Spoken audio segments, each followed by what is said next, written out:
Okay, Madam Moderator, we're now live. Thank you very much. Hello, everyone, and thank you for joining us this evening. Tonight's open house is being conducted on the Zoom webinar platform and is scheduled from 7 to 9 p.m. My name's Stev Andis, and I'm the manager of planning with the town, and I will be facilitating this evening's open house.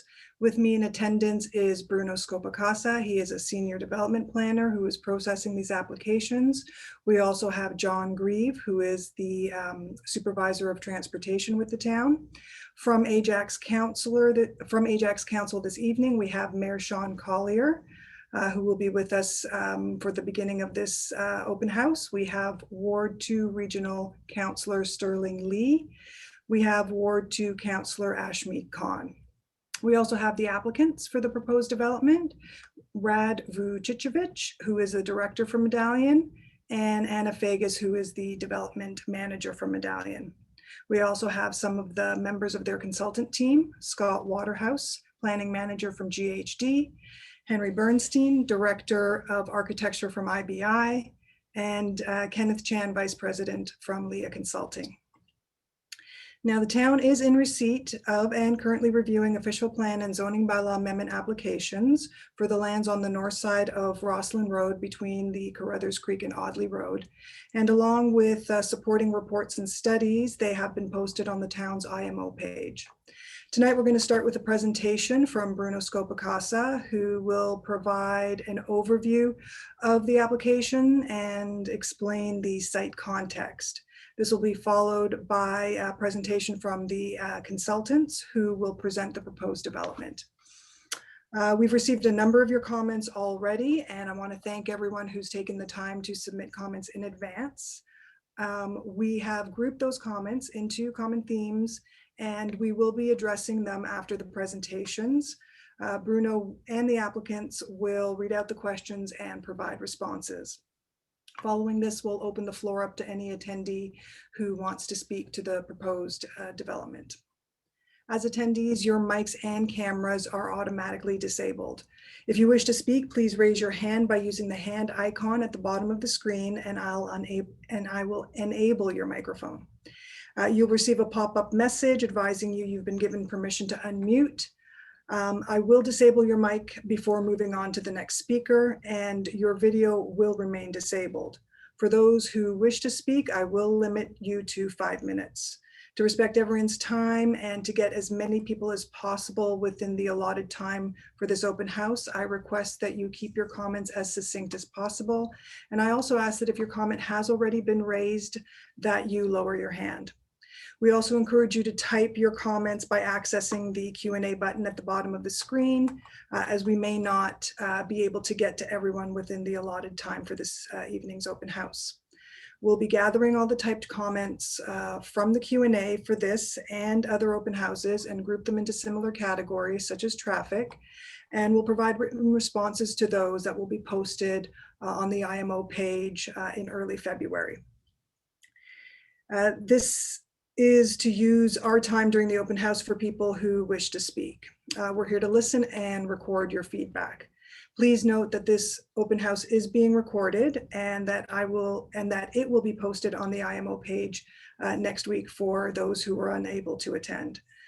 We'll continue to accept your comments after this meeting, so please feel free to provide additional comments in writing on the IMO page or via email to Bruno. His contact information is on the Project IMO page. And now we will go to presentations.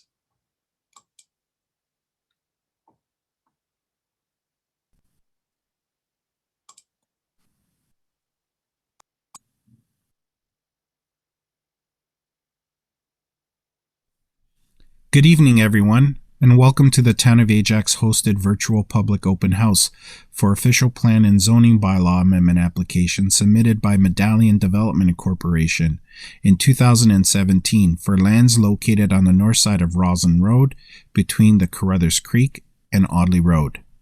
My name is Bruno Scopacasa, Senior Planner for the Town of Ajax.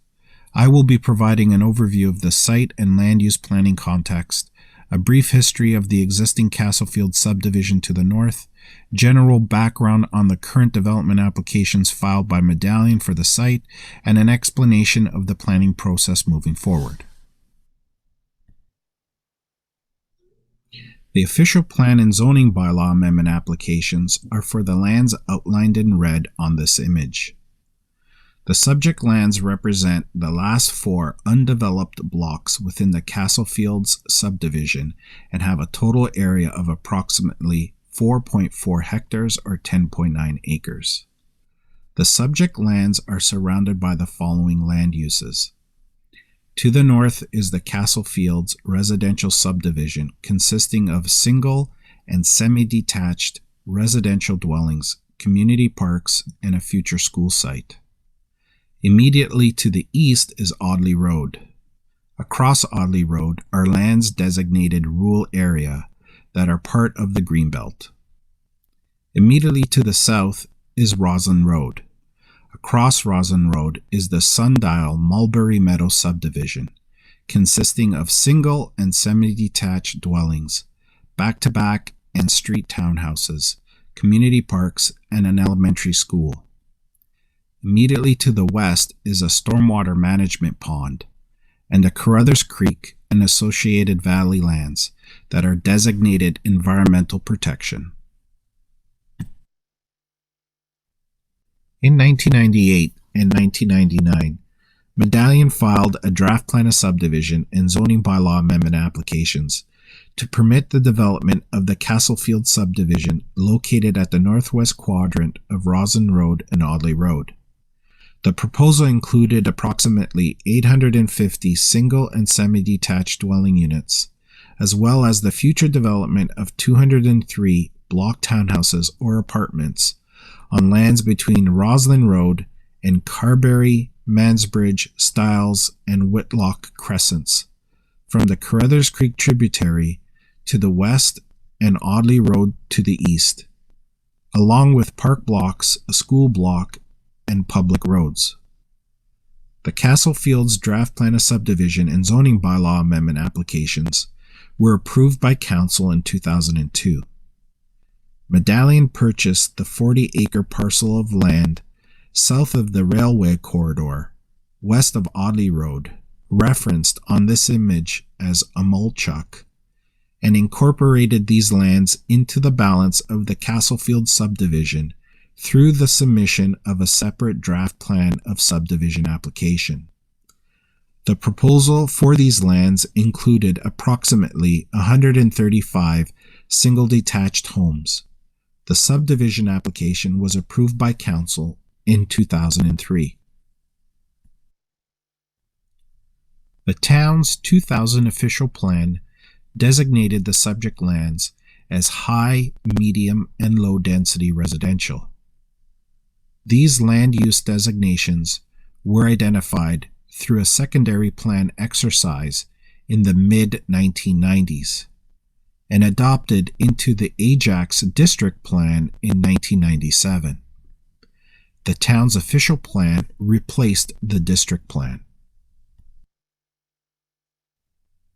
Under the town's current 2016 Consolidated Official Plan, the subject lands are designated high and medium density residential and are subject to Area-Specific Policy 6.2 of the official plan. Lands at the immediate corner of Audley Road and Rossland Road were redesignated from low density to medium density residential in 2014 through the town's growth plan, known as Amendment Number 41 to the Ajax Official Plan. The high-density residential designation permits stacked townhouses, low-rise apartments, and other forms of multiple-unit housing within a density range of between 60 and 185 units per net hectare. The minimum building height is 4 stories, and the maximum is 15 stories. The medium-density residential designation permits single and semi-detached dwellings, duplex, triplex, and fourplex dwellings, street and stacked townhouse dwellings, and low-rise apartments within a density range of 30 to 75 units per net hectare. The minimum building height is 3 stories and the maximum is 6 stories. Rossland Road is a local corridor. Therefore, official plan infill policies for lands along corridors are applicable. These policies allow buildings in the medium-density residential designation to be developed up to 8 stories in height.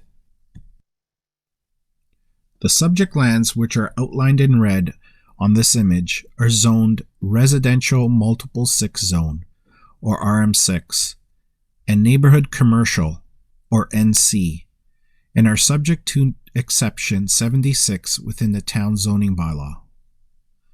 The RM6 zone permits multiple attached dwellings or townhouses to a maximum height of 11 meters. Exception 76 permits the additional use of apartment buildings with a minimum building height of 6 stories and a maximum density of 60 units per net hectare. The NC zone permits the uses of a convenience store, daycare facility, dry cleaning depot, financial institution, a laundromat, library, office, personal service shop, and service and repair shop. The following reports and studies have been submitted in support of the development applications and are available for review on the town's IMO webpage. The town is anticipating to receive a resubmission consisting of updated plans and reports in February of this year. The resubmission material will be made available on the town's IMO webpage. Once the town has heard from the public and fully reviewed the development applications, a staff report containing recommendations will be forwarded to a future meeting of the town's Community Affairs and Planning Committee for their consideration. This meeting will also double as a statutory public meeting. Therefore, residents will be notified and given the opportunity to participate. That concludes my introductory presentation. Scott Waterhouse, Planning Manager at GHD, will now provide a presentation summarizing the development applications.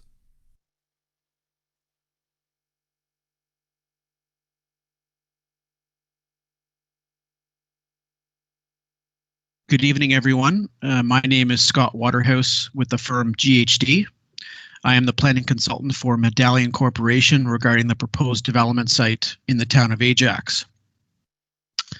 Now, with me this evening to provide further details of the proposed development includes Mr. Henry Burston from IBI Group, the project architect, Ms. Jackie Vandervelde from Land Art Design, the project landscape architect, Mr. Kenneth Chan from Lee Consulting, the project transportation engineer. And also in attendance are Ms. Anna Fagus and Mr. Rad Vucicevic, representatives from Medallion Corporation. My presentation tonight will provide a brief overview of the development proposal and then expand on the land use planning policy context, which was referenced in the town planning staff presentation. A summary of the official plan and zoning bylaw amendments necessary to permit the proposed development will be provided. Next slide, please. So the proposed development, located on the north side of Rossland Road and west of Audley Road, generally consists of 5 development blocks referenced on the master site plan seen on the screen as blocks A, B, C, D, and E. A 1 hectare central park block is also proposed between development block B to the west and Hilton Gate to the east. This park would be owned and maintained by the town of Ajax to provide additional recreation amenities for the neighborhood. Along the Rossland Road frontage, a total of 5 apartment buildings are proposed, essentially 1 apartment building in each development block. The apartment building in Block A, being the most westerly block, west of Rushworth Drive, has a maximum height of 15 stories, while the remaining apartment buildings each have a maximum height of 8 stories. Of note, ground floor commercial uses are proposed for the apartment building in Block E, being the most easterly development block at Audley Road. The proposed development also includes 7 townhouse blocks which front onto Carberry Crescent, Mansbridge Crescent, Stiles Crescent, and Whitlock Crescent to the north. The townhouse units have a height of 3 stories, and a total of 53 townhouse units are proposed. Now, further details of the proposed development and design will be provided later in our presentation. Next slide. Now, as referenced in the town's planning presentation, the subject lands are designated high-density residential and medium-density residential in the Town of Ajax official plan. These designations permit residential development at higher densities and more intense residential built form along Rossland Road. Per the town planning presentation, these land use designations along Rossland Road have generally been in place in the Town of Ajax official plan since 2000. Now, this slide illustrates the development blocks in the context of the Ajax official plan. And of note, development block A, being the most westerly block located between Rushworth Drive and the stormwater management pond, indicated with a reddish brown shading, is designated high density residential. Development blocks B, C, D, and E between Rushworth Drive and Audley Road, indicated with an orange shading, are designated medium density residential. Next slide.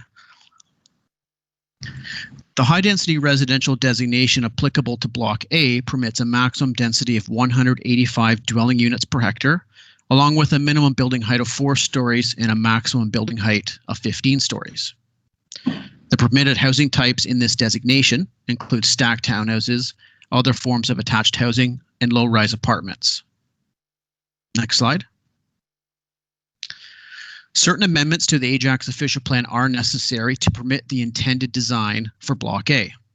These amendments seek to increase the maximum permitted density to allow for the proposed number of apartment and townhouse dwelling units, add high-rise apartment and block townhouse dwellings as permitted housing types within the high-density residential designation, and permit a minimum building height of 3 stories as applicable to the townhouse block in Block A. Next slide. The medium density residential designation applicable to blocks B, C, D, and E permits a maximum density of 75 dwelling units per hectare, along with a minimum building height of 3 stories and a maximum building height of 8 stories. Permitted housing types in this designation include semi-detached dwellings, street townhouses, stacked townhouses, other forms of low-rise attached housing, and low-rise apartments. Next slide. Similar to Block A, certain amendments to the Town of Ajax official plan are necessary to permit the intended design for development blocks B, C, D, and E. These amendments seek to increase the maximum permitted density to allow for the proposed number of apartment and townhouse dwelling units, and add mid-rise apartment and block townhouse dwellings as permitted housing types in the medium density residential designation. Now, it is worth noting at this point that the proposed maximum apartment building heights for all development blocks, being 15 stories for Block A and 8 stories for the remaining development blocks, conforms with the Ajax official plan, and an amendment for maximum building height is not required. Next slide. Now, in addition to the amendments to the official plan that were just discussed, certain amendments to the Town of Ajax zoning bylaw are also necessary to permit the proposed development and implement official plan policies. As referenced by town planning staff in their presentation, development blocks A, B, C, and D have residential zoning, which permits both townhouses and apartment buildings. It's important to note that these zoning permissions have been in place since the early 2000s. Development block E, being the most easterly development block, has a commercial zoning. This zoning permits a range of neighborhood type commercial uses as summarized in the town planning presentation. The zoning, however, does not permit apartment units above ground floor commercial uses as is contemplated in the mixed use building design for block E. Next slide. An amendment to the Ajax zoning bylaw and the residential zone is required as applicable to development blocks A, B, C, and D to permit the intended design, permit the proposed number of dwelling units, establish site-specific parking standards, and establish certain performance standards, including standards for building setbacks to property boundaries and building height. Next slide. In addition, an amendment to the Ajax zoning bylaw and the commercial zone is required as applicable to development block E. This zoning amendment is required to permit the proposed building height, introduce apartment units above ground floor commercial uses, and also establish certain performance standards, including those for building setbacks to property boundaries. This concludes the planning policy, official plan, and zoning bylaw context discussion. Mr. Henry Burston, project architect with IBI Group, will now provide additional development details and information. Thank you, Scott. Firstly, I'd like to thank everybody for taking time out of their busy schedules to attend this open house. It's a bit of a new format for us, so we appreciate your patience and understanding as we pre-record this presentation for multiple nights. I've been working with Medallion Developments for a number of years, and they have a 60-year history. We built a number of successful projects together, including 45 Lisker, which you can see on the bottom left, and Finch and Weston, which you can see on the bottom right, and as well as Vision at Pat Bailey Square, which introduced a major piece of public realm for the community. And we're really, really proud of that project. You can also see generally the high quality of the interiors as well as the exterior through these slides. Medallion fulfills a need for rental in areas with multiple demographics, whether you're a student empty nester or a family. Historically, we've seen a pattern that the residents of future buildings like this come from close proximity within a few kilometers away. So ultimately, the residents will directly be from your current community. Also, with Medallion being a rental, they will have a vested interest in the area for a long time. Here you can see our site within the overall context. It's a linear site running along Rossland Road. To the immediate north, there are low-rise residential. We have agricultural lands to the east, and to the south, there's medium density, which was built into a lower form. The other item that I want to call your attention to is the existing infrastructure that reaches basically from the elementary school site to the north, Castlefield Park, and works its way down to Sundow Park, the school, and then Lexington Park. And this really represents a series of nodes and it almost acts like a necklace of parks that run north-south through the community, with one obvious noticeable gap being our proposed site.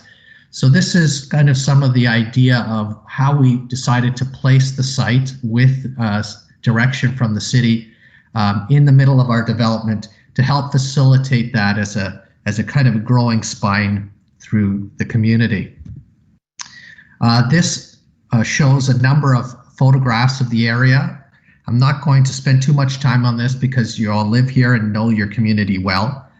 The only thing I will highlight is that we recognize that there are low-rise community and homes to the north, which we want to be sensitive to. And we do want to build on the Hilton Gate Parkette and other infrastructure in the area with our development. The site has been redesigned. It's still organized into 5 development blocks running from A to E, but we have introduced a major piece of public realm to the neighborhood with a 1 hectare, 2.5 acre park in the center of the development. The buildings are positioned to create a consistent pedestrian edge with the mid-rise buildings and density mainly focused along the south edge, along Rossland. And the heights of the buildings, as Scott described, are all 8 stories, with the exception of one 15-story building in the west side of the site. The entire north frontage beside the neighborhood has been proposed as townhouses. And we are actually seeking a variance to make these lower than the permitted height of 4 stories in the area. Overall, the master plan is proposing 1,322 units with the 950 square meters of commercial space, which is going to be on the ground floor of Building E. Each one of the development blocks has a vehicular access off a north-south road, either Audley or these connecting streets, which lead to vehicular drop-offs at the rears of the building and connect to ramps and loading areas. So all the garbage, all the ramps, all of that functional aspects of the building will be enclosed within the buildings, and that will hide them from view, and also will deal with all the acoustic issues. The parking for the building will be primarily located below grade, with 260 visitor cars being provided for the entire development. There's also going to be opportunities to allow for bikes and alternative modes of transportation, and we're allowed for mid-block connections to happen through the site between C and D and along the park itself. You can see the red arrows here, which indicate potential entrances to the residential lobbies, and we expect that there's going to be amenity spaces and grade-related units along all of the ground floors. Here you can see a number of sections that we've cut through the site, through various parts of the site, and a diagonal line which indicates a 45-degree angular plane from the low-rise community to the north. That's essentially used as a tool by planners and architects to transition buildings to low-rise neighborhoods. And in its simplest form, it basically says that you're going to set back the building for the same amount of distance as you're going to have as building height. For all of the buildings that you see here, we actually meet or exceed this standard. And in many cases, just about every block, we have about 46 to 57 meters, so 150 to 188 feet from the north or community. And for Building E, which is the closest one, we're at 65 feet, but we also have a heavily terraced top to the building. This is a rendering of Block A and Block B. We've introduced a pedestrian scale podium with precast masonry and brick above. A very elegant palette of colors and materials are proposed for all the facades, which are high quality. The streets are lined with trees. There are manicured front yards and entrances, creating eyes on the street, promoting a safe neighborhood. The corners of the site will become features of the building as well. And you can see Block C and D as well. We want to continue that consistent aesthetic, tying the neighborhood together, with the mid-rise forming a consistent street wall. On the north end of the development, what you see here are the townhouses, each having individual yards. There's no driveways, no parking in front of these, just lush landscaping. All of that is happening below grade for the parking. And here's another view, which is showing the park, which will essentially be the heart of the development. And you can see our buildings in the background. Jackie Vandervelde will outline the various proposed opportunities, both passive and active, and we'd very much like to get the community's input and feedback on that. And I'm going to pass the presentation on to Jackie. Thank you, Henry. As Henry mentioned, we did a master plan of the landscape for the site. We lined the streets with the trees. These would be native trees and plantings that start to manage stormwater management or stormwater during the excessive rains. They would help to shade the streets in the summertime, but allow the warm sun in the winter to go through them. We're going to start by showing you a series of other Ajax parks and how they relate in size to our Central Park. Our Central Park was chosen so that it does create the green link that Henry talked about with the parks to the north and the south. So the first comparison is Imagination Park. It's a park of similar size south of Williamson's Drive East. It's north of our site. It has large open lawns, but not much beyond that. Not a lot of trees and not a lot of activities. Next one.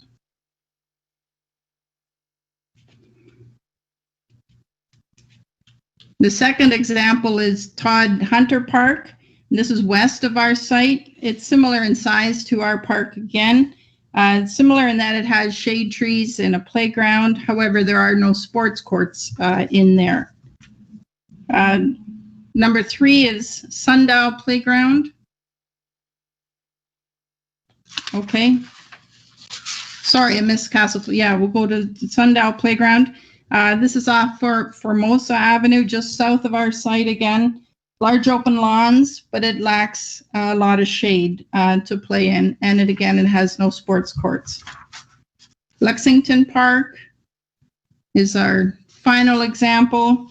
A little bigger than our site, but very similar once again. It is south of Sundow Park. It has a couple of sports courts like ours, you'll see in a minute. Some trees, but not quite as many as you'll see in ours. Next, Henry. And this is the site plan, the concept plan of our site. You'll see there are a lot of trees on the site. It's kind of divided 50-50, with active play being half of it and passive play being the other half. Multiple walking routes throughout, sports courts, as well as open lawns for play. Styles Crescent is along the north side and Rossland Road East is along the south side of the park. Next. The two halves of the park can be split pretty much in half. The western half on the left or the active play, and the right half being the passive play on the east side. The park is about 128 meters by 75 meters. That translates to 2.4 acres, so very good size. Next. On the west side, some of our active amenities and sports there include the tennis court, basketball courts, and pickleball. Pickleball is something that's growing in popularity, and so we thought we would bring it to you in this park for you to enjoy. Next. The southwest corner includes amenities of the bocce ball courts, shuffleboard, outdoor chess, and table tennis. So multiple activities for multiple people. There'll be a lot of people in this neighborhood and around, and we want to serve everybody equally. Next. The west side also contains some open active play for children. So we're serving everybody of all ages. This one includes open playgrounds, sandbars, and then some interactive play equipment. Next. And the last two slides show you the east side, where we'll have a lot of trees, open lawns, places where you can have picnics. We have introduced a toboggan hill as well for the young children in that neighborhood. And final slide. The northeast corner shows an area where we have an off-leash fenced-in dog park, as well as an outdoor fitness zone. So I'll now pass it on to Kenneth Chan, Transportation Engineer. And thank you. My name is Kenneth Chan. I work for Lee Consulting. I'm the traffic consultant that prepared a traffic impact study in support of the application. I just want to, what we have in front of us is a transportation network for the subject area. As Jackie pointed out, a lot of you are from the neighborhood and you're very well familiar with this area. But what I want to highlight on this particular slide is the blue line that's in front of us that shows the transit line of 916. One thing of note is that right now we know it operates on around a 15 minutes headway during peak hour. And through the through the town's official plan, it's going to be upgraded to or designated, I should say, for 10-minute service. And that's something that's very important because it's a way for people to commute and to travel around the site in this area on a different manner.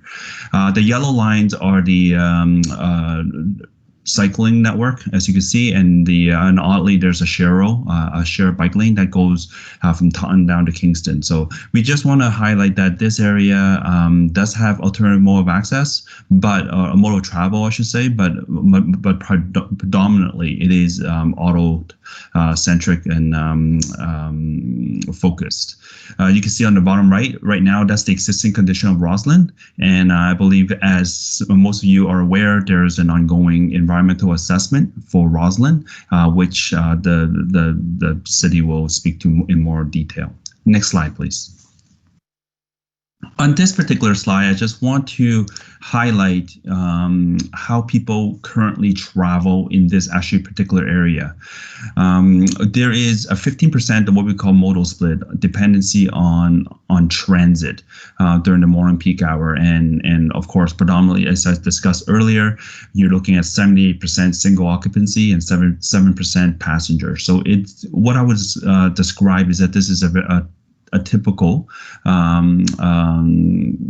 suburban type traveling characteristic. With it, however, we do see a higher spike of transit on a normal subdivision or with sites that have less or less desirable transit service. You would see the transit at around 5% modal split, and we are seeing 15. One of the key thing is that from this particular site, we are expecting to generate in the order of 700 to 830 trips during the peak hour for the proposed development. And on the next slide, we'll talk about how they actually get off and onto the road network. Next slide, please. As pointed out by Henry on his plans, the main access for Block A and B is through Rushworth Drive. And you can see the driveway and the site design is laid out such that it's we're creating an internal road network parallel to the existing local roads. And in our opinion, this would help direct traffic directly onto Rossland. And this applies also for Block C, D, and E. It's developed in an internal driveway system that links the parking directly onto Hilton, which then brings you directly onto Rossland. And of course, the Block E also have a direct access onto Audley. In our opinion, the way that the site is laid out and designed, it's allowed drivers to directly go onto Rossland. We do understand that there is some concern with respect to cut through or what we call infiltrate traffic through Rushworth. There are ways to mitigate that type of undesirable traffic pattern, and through our study, we could identify such restrictions such as left turn restrictions or right turn restrictions during peak hours, so that drivers from the future or the proposed development will not create undesirable conditions through the neighborhood. Furthermore, one thing that of note is the traffic pattern along Rossland is being looked at.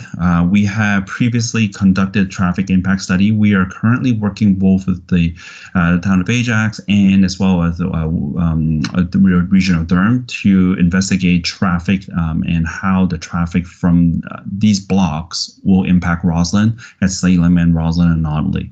One key thing that I do want to point out is that despite the fact our traffic study was conducted prior to the Amazon site at the southeast corner of Salem and Rossland, it is our understanding that the Amazon traffic study has accounted for the traffic generated by this particular site. So therefore, the conclusion that we have reached, that we have looked at in terms of traffic impact, is considered from a townwide perspective.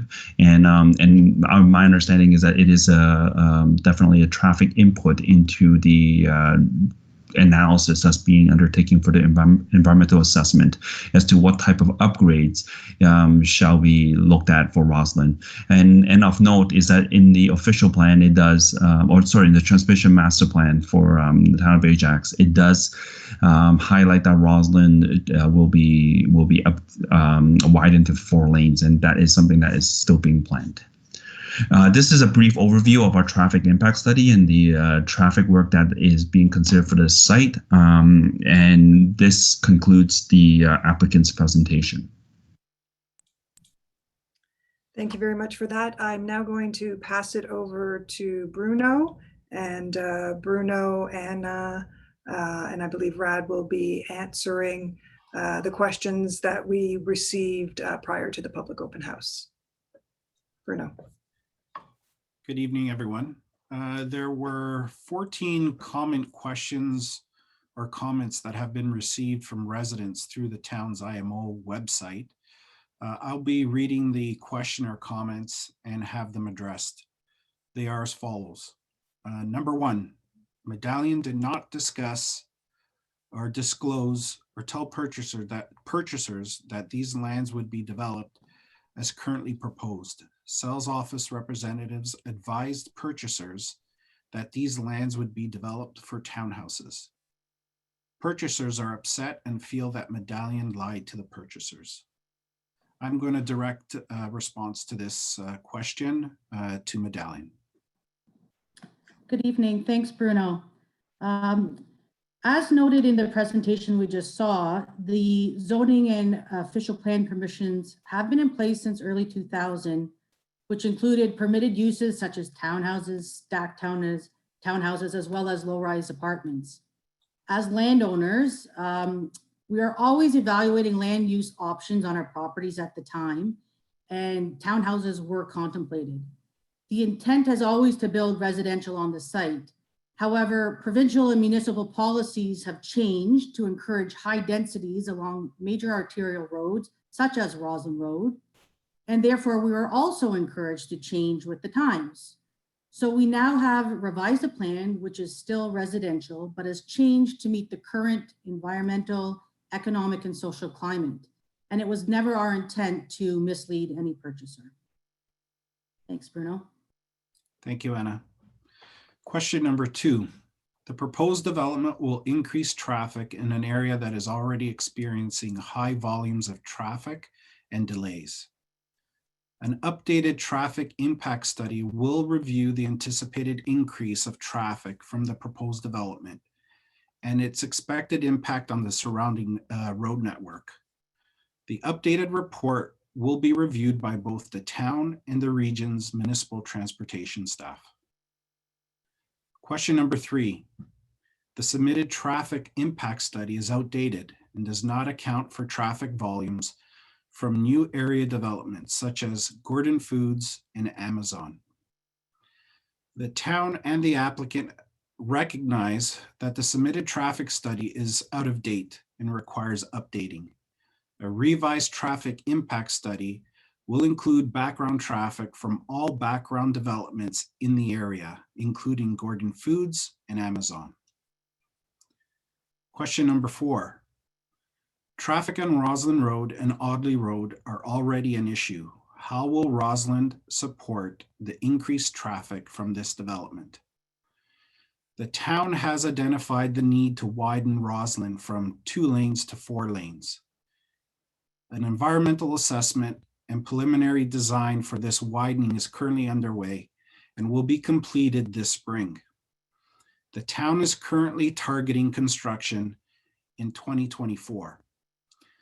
Should the traffic from this development trigger the need for additional road improvements, the developer will be required to identify them and fund the improvements. Question number 5. How will traffic infiltration into the Castlefield subdivision be prevented from the proposed development? The revised traffic impact study will measure vehicle trip distribution of the proposed development. This will demonstrate traffic infiltration and any need for mitigating measures. Question number 6. When will Rossland Road be widened? Are the other area road improvements scheduled or required to support the proposed development? As already noted, the need to widen Rossland Road has already been identified by the town. Should the proposed development require additional road improvements, Medallion will be responsible for constructing these improvements. Question number 7. The proposed parking supply is not enough. What is the proposed parking supply? How will residents and visitors to the development be prevented from parking on the streets of the existing Castlefield subdivision? The proposed parking supply is 1 parking space per dwelling unit for residents and 0.2 parking spaces per dwelling unit for the exclusive use of visitors. Future tenants would be advised of the parking supply by the property management company. And if one parking space is not sufficient, the potential tenant would need to look elsewhere. Nothing would prevent future tenants or visitors from parking on municipal streets. Question number 8. What is the justification for rental apartments in this area? Why rental apartments and not condos? Will the apartment units be offered as social housing or rent geared to income? I'm going to direct that to Medallion. Thanks, Bruno.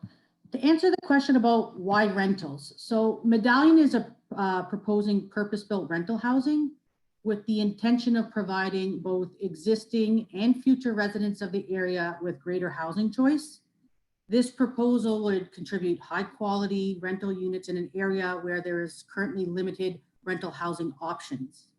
Now, with regards to the social housing comment, it is Medallion's business model to build market rental housing.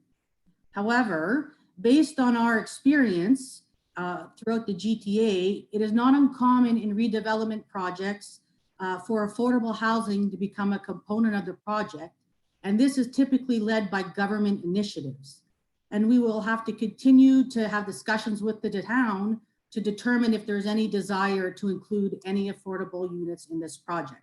But as for now, this is a market built rental project. Thank you, Anna. On to question number 9. What types of commercial or rental stores will be incorporated as part of the development? The commercial units are unknown at this time. The development may include neighborhood commercial type uses such as a daycare, restaurant, office, or a bank to serve the local community. These uses are similar to those currently permitted under the neighborhood commercial zone. Question number 10. The land appears to be too narrow to support the proposed buildings and townhouses. How will these lands support the proposed development? The land is large enough to accommodate the proposed future development, which was depicted in the presentation delivered by Medallion's architect. Question number 11. What aspects of the plan will be eco-friendly, helping to reduce the carbon footprint and reduce pollution? I'm going to direct that to Medallion once again. Thanks, Bruno. So as you may know, high-rise density by its nature of multiple units on properties is the most noticeable reduction in carbon footprint. And we actually take a lot of pride in building buildings which have high efficiency mechanical equipment and very energy efficient envelopes for the skin of the building. So, and on top of that, we're also take pride in our tree planting and plants, which also enhance the existing condition that's currently there. So that is some of the items that we do include to improve the eco-friendly in our buildings. Thank you, Anna. On to question number 12. The proposed development will devalue our homes. Any development on these lands would need to be well-designed, well-built, and well-maintained, and contribute to the community. Question number 13. The high-density development will have a negative effect on the quality of living in this neighborhood. This development will increase pollution and crime in the area. The town does not support the notion that compact urban development degrades living standards. I'm not too sure if Medallion wants to add to that. Yeah, I do. I just want to say that we do agree with the town's comment, and I'd like to further add that we are long-term owners and operators of the development, and Medallion remains committed to maintaining a safe community and creating desirable places for people to live. And we don't support the idea that our developments would increase crime. That's actually not our experience at all. So thanks, Bruno. All right, thank you, Anna. On to the last question, question 14. The proposed development is not compatible with the existing Castlefield subdivision. The town's official plan policies contemplate a compact, denser development on these lands, which are adjacent to arterial roads. Compatibility of this type of development with the balance of the area has already been studied through the review of the town's official plan. In addition, the concept plan proposes a transition from taller buildings located adjacent to Rossland Road and 3-story townhouses located at the north end of the site, which are in closer proximity to the existing 2-story dwellings. The submitted cross-section plan demonstrates this transition and was reflected in Medallion's architect's presentation tonight. That concludes the question and answers that we've received to date. Okay, thank you very much, Bruno. We have a few people with their hands up, so I'm going to go to the first person on the list, Radine Morissette. I am unmuting you. You should be able to unmute your mic and ask your question. As a reminder, I am limiting you to 5 minutes. Please go ahead. Hello, my question is to Rad, actually. Can you hear me? Yes, we can. Okay, sorry. Before you were just saying that, and I should actually say Anna, you're saying that you're going to not be building affordable or lower income or subsidized units, correct? That's right now. So let me just make this clear that Medallion is purpose-built rental for market rent. Right. So right now, that's our business model. That's what we do, is not subsidized housing. Okay. But I just want to point out, and maybe I'm not making it clear, but I just want to point out that sometimes government, municipalities, regions ask us as land developers, because there is a housing crisis. They, as the news suggests, that sometimes they look to us to try to help with their initiatives to provide housing that might be provide options for other people who might not be able to afford market rent. Okay, and with that in mind, are you going through CMHC for financing? That we have had no discussions with CMHC on this project. We are absolutely. You're not using the same financier as you did for Pat Bailey? No, like I said, we're still at the zoning and official plan stage. Okay, are you planning on using low? I have no interest? idea if that program is even going to be available by the time this project could be potentially approved. So my answer is no. Okay. Before you guys stated that the zoning for that particular area was high density when you purchased it, basically. And so that you always had the right to build high density on it. And so my question to you is, why didn't you? Why did you actually say, and you took a look at the land, you planned for low density and townhomes, and now you're kind of pivoting to put up high density homes. Is this, and before you were saying that you were being incentivized to do so by different programs. No, sorry to clarify that. Okay. We're not being incentivized to provide higher density. That's what you said at the last meeting, though. No, what I'm suggesting is that policies have changed over the last decade, which encourage for higher density built form all over the province, all over the Ajax, any sort of municipality is encouraging higher form of built development. I totally understand that. I totally understand that. What you were going to be putting in there was medium density, which still basically meets the requirement. You're not putting in low residential there, but now you're exceeding that, and you also want to exceed what you're asking for from a normal high density resident. Okay. Yeah, Is we that are, not we true? are proposing higher density than the, Yes, and may I ask why? because, well, because the current land uses that originally we proposed was townhouses are contemplated, but now there's greater opportunity.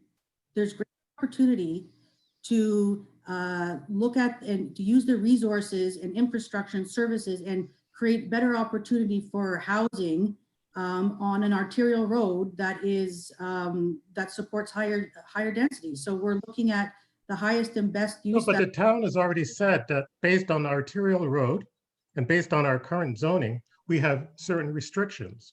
You're asking to go beyond the town's requirements. Is this not true? That's correct. That's We're correct. Yes. asking for higher And density. so I'm along asking that. you why. Yeah. Why is because we feel that there's a need and that that the But policy. you're also building 4 other buildings at Pat Bailey, so why don't you do that there? Why are you trying to squeeze so many buildings in such a small area? Well, we actually think that the land uses that we're proposing do support higher densities in this location. We don't compare, when we're looking at projects, we don't compare whether it's Bailey, at Pat Bailey Square, what happened there versus here. This is its own project on its own. And we think there's merit to be able to have higher densities in this location.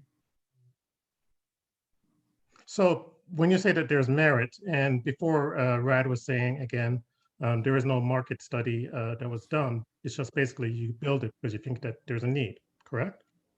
Right, Well, and to make money. Okay, so let me say that we're rental builders and we Yes. have been doing this for 60 years. And we do our own market analysis and our own research to determine whether there's a demand or a need. We're investing our own, yes, we're a business. We invest our own money because we do believe that there's a need and that it's a desirable. Can you not share that with us? You've done the analysis. Why not you share it with us? Well, firstly, it's our analysis. We can. No, but it's a market study, is it not? So why don't you just share it with us? It's our own analysis that's done, absolutely. But with due respect, we don't share businesses don't share all their information. But you're asking us to make changes to our current rules, and we're just asking for justification as to why. And if I can also ask Mr. Morissette, if we can Yes. wrap this up as well, we've got several other people with their hands up too. Thank you. If you'd like to continue, Anna, and then we'll move. Sure. So, I think that I think our justification for rental is something that we obviously have done, and looking at it from a land use perspective as well. The policies actually suggest that it could have the opportunity for higher densities. And we think that our market research is sufficient to support that. But the only way you can get higher densities is through, again, my understanding is if you get allowances if you put in low income homes or other measures.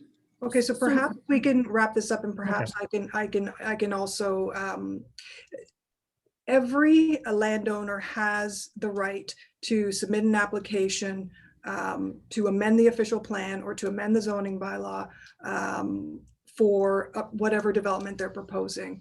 So, as Ms. Vegas was saying, this is the choice that they are making based on their corporation's studies. A market study was not something that was a report accompanying this particular development application. And that really is where that all just stands. So I appreciate and thank you for your comments. I am going to move on to Stedford Samuels. I'm just going to.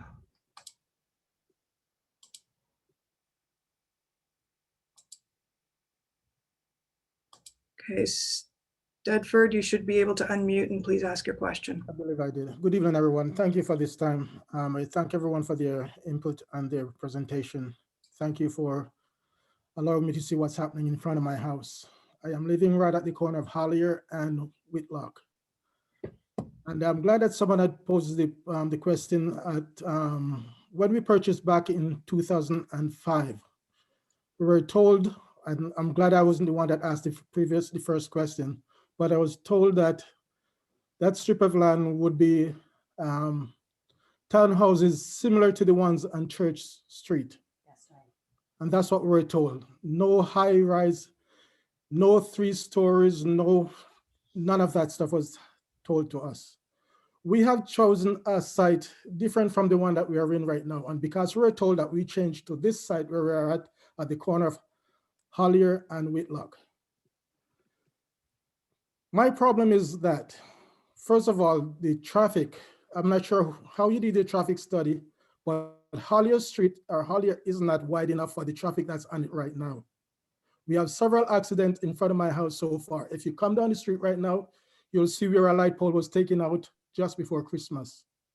So that street is not wide enough to take traffic up to Westworth, that be leading back over to Audley.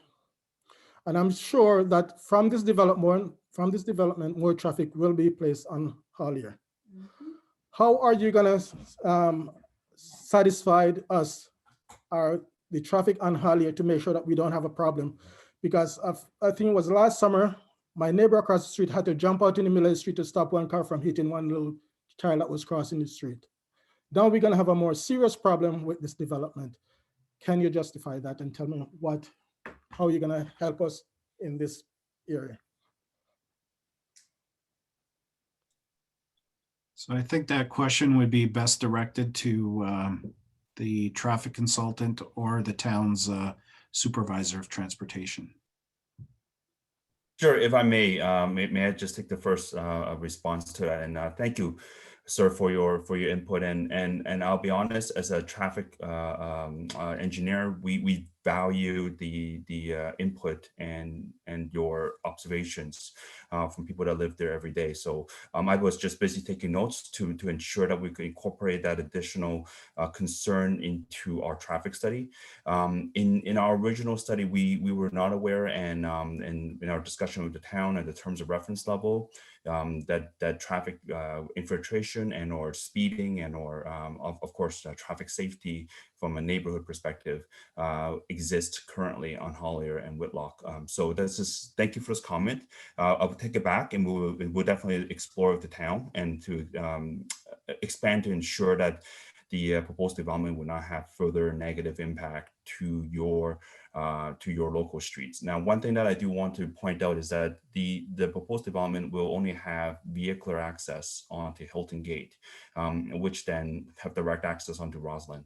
One of our recommendations is looking at how do you improve capacity at Hilton Gate and Rossland, and that is a function of, we put a traffic signal, and how does it look in conjunction to the winding of Rossland Road through the EA process. So that is something that I want to bring to your attention, and it's something that is also what we call a traffic calming or a traffic infiltration study. We definitely have done those before, and we definitely have done them before even on a pre and post development stage to ensure that traffic infiltration into existing neighborhood is either minimized. Actually, I would say minimized. I cannot guarantee that people would never do it because I can't, but we will make a recommendation to minimize traffic infiltration. And some of those measures could be left turn restrictions or right turn restrictions during peak hours to ensure that traffic associated with the proposed development will go directly onto Rossland.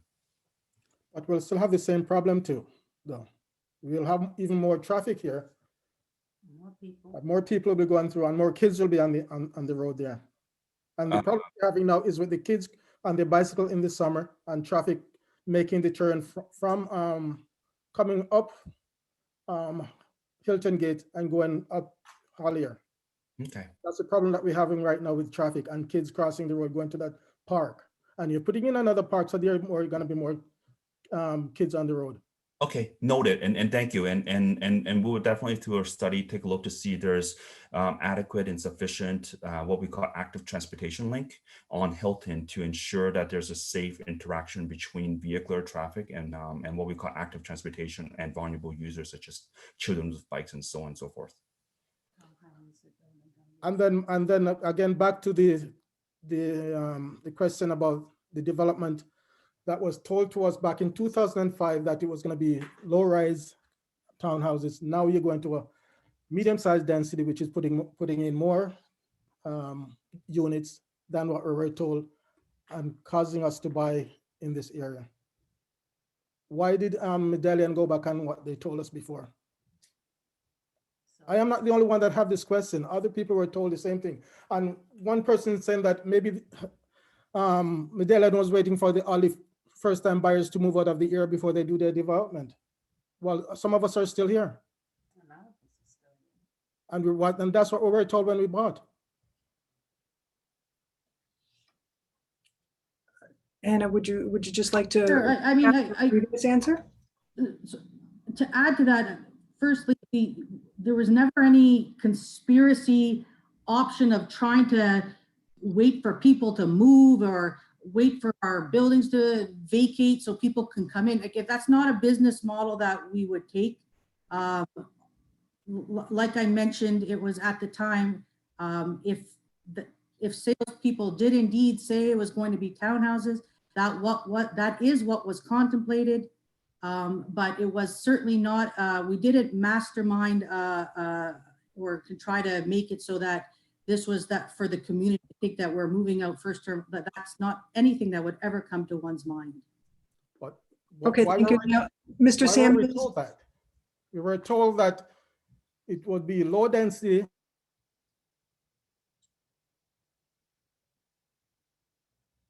I think we lost Mr. Samuels. Okay, I think that the question has been answered.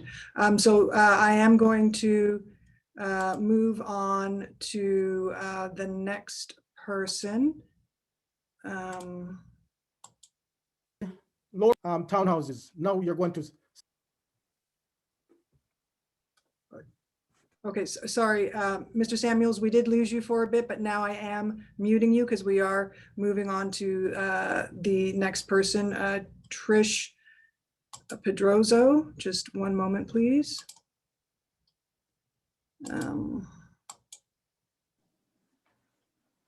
Okay, you should be able to unmute yourself and go ahead. Thanks for that. And it's actually Trisha's husband, and I spoke at last week's call.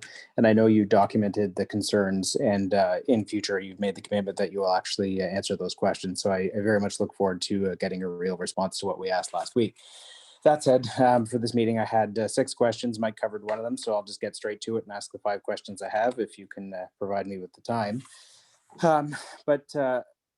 Arguably, you set up this subdivision in a way in which left you in an unfavorable position where you don't really have the sufficient land to build from an economic standpoint what makes sense in 2020, meaning that the density limits that are on this land, based upon the amount of hectares that there are, you could have existing approval for 400 units, but that's not good enough because you want the 1,300. Now you're hiding somewhat under the guise of some phantom document and phantom study that you're not even willing to come to the table to provide. Last week, Rad fully admitted that you didn't even do any type of rental study on this property. So it seems like a very convenient truth, but I guess my question is that, do you not feel that you should share that type of rental impact assessment with the city? If you're looking to increase the density by 400% of this land, do you not think that that's fair and a valid point to provide that to the councillors and ultimately the mayor that need to vote on this project? Do you not see that as a fair argument? And I guess, Anna, that's for you. Well, I think the answer to the question of if it's the town's responsibility, we've submitted our planning rationale for the justification for the increased density, and we're here today to discuss it. And we're here, and we made the application, and the town is going through our application and reviewing our justification for the increased density, as all applications in the Planning Act does. And so we've put this forward as with the planning rationale from our professional planner, and the town will be able to evaluate it as well. So you're a professional planner that feels that a 400% increase in density. So thank you for that. And just one comment, you can, about your comment about why, first original home buyers, and that wasn't the intent at the time, like just a general observation. You can spin that however you want, but the only reasonable outcome is that Medallion didn't tell the truth. You know it, we know it, you're being asked to actually admit to it, and you can't do it. That leads me into my question number 3.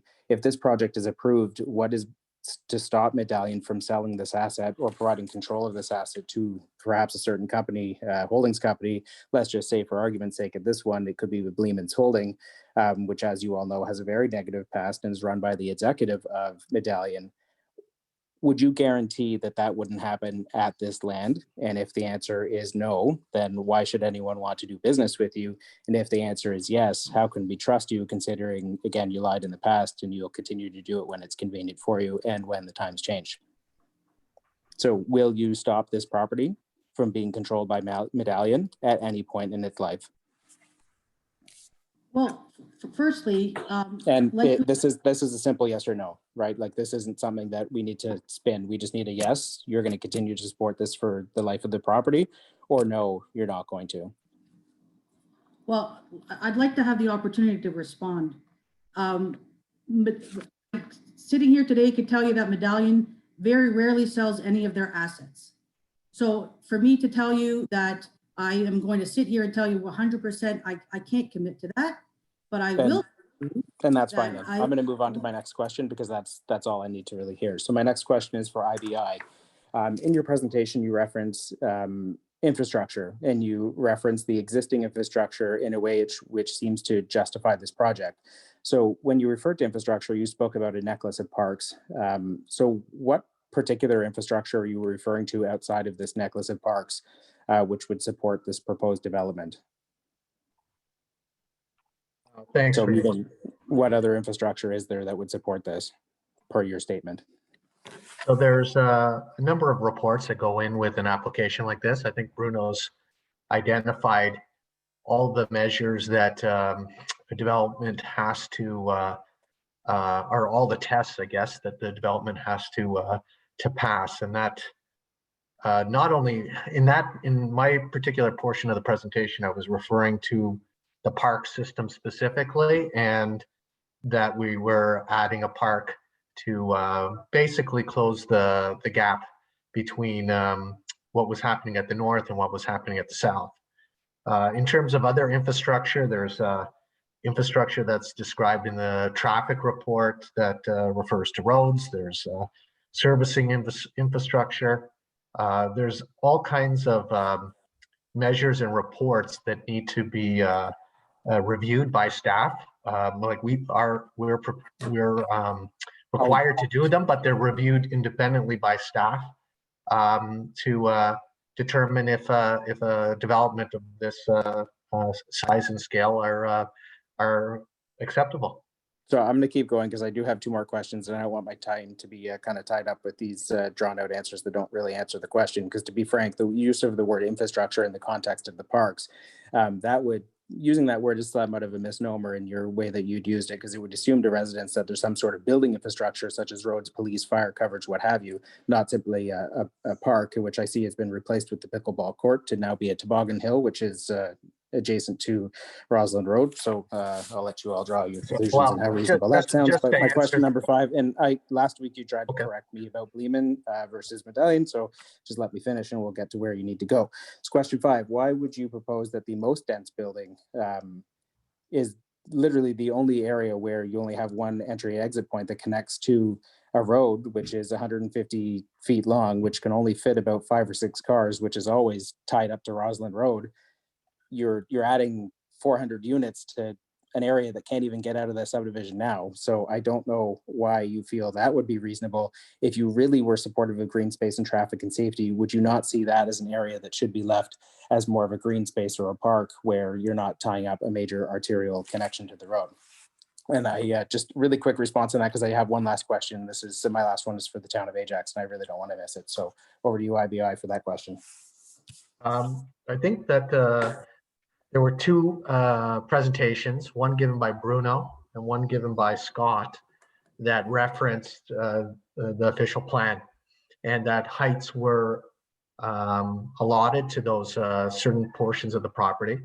There was 15 stories that allowed on that particular spot that you're talking about, and up to 8 stories for the remainder of the blocks.